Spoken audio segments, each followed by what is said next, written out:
Hi Small Wonders families, this is Teacher Natalie. I am the studio teacher at Small Wonders, and I just want to let you all know that we are thinking of you during this time. Small Wonders has done a really great job of providing resources for families, some learning tips and tricks, some sensory explorations, and a few art provocations as well. To know Small Wonders is to know that we are grounded in our rituals and routines for the day. That includes a few story circles throughout the day. That's our favorite time to gather and to read a new book. And I have one today to read to all of you. And if you've ever been in my classroom, you know this is how we start all of our stories. Open, shut them, give a little clap, clap, clap. Open, shut them, put them in your lap, lap, lap. This book is called How to Catch a Falling Star. What are you doing? Asked Hedgehog.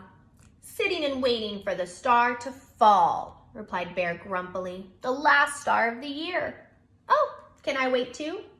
Bear said nothing. He just shuffled along to make a space, and they sat and waited. What are you doing? Asked Mouse. Sitting and waiting for that star to fall, replied Hedgehog and Bear, pointing high up into the treetop. Oh, can Rabbit and I wait too? Bear and Hedgehog said nothing. They just shuffled along to make a space, and they sat and waited. Squirrel had been watching from high in the treetops. He had a wonderful idea. Don't worry, I can get it down for you, he called.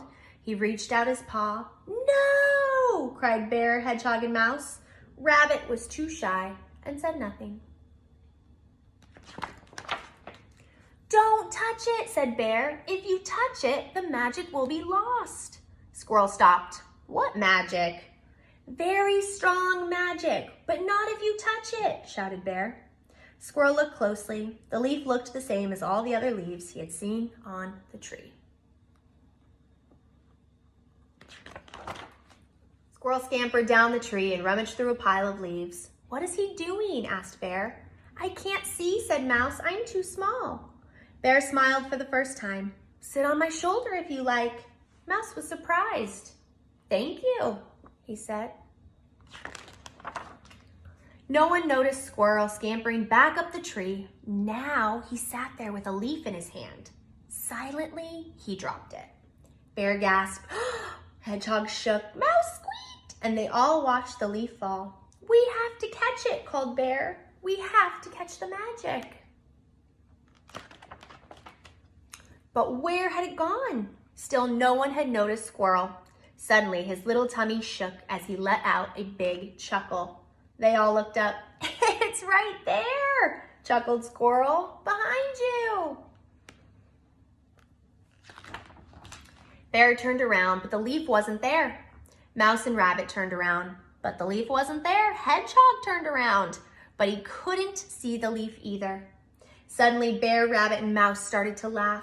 The leaf's not behind you. It's on your behind, they cried, pointing to the leaf on Hedgehog's prickles. That's so silly. Bear looked sad. What's wrong? Asked Hedgehog. The magic is gone and I needed it, cried Bear. But what for? Asked Mouse. To wish for someone to play with. Bear started to cry. Is that all? But you have us, silly, cried Hedgehog, Mouse, Squirrel, and even Rabbit. And with that, the 5 friends played together every day. The magic of the leaf had worked. The end. And with that, we hope to see you all very soon. And to all my friends at home, I wish you all well.